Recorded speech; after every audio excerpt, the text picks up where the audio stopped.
আমার একটা কিন্তু পুত্র সন্তান চাই।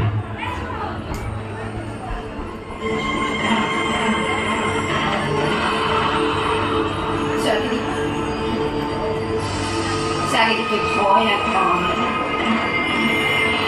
যদি পুত্র না হয়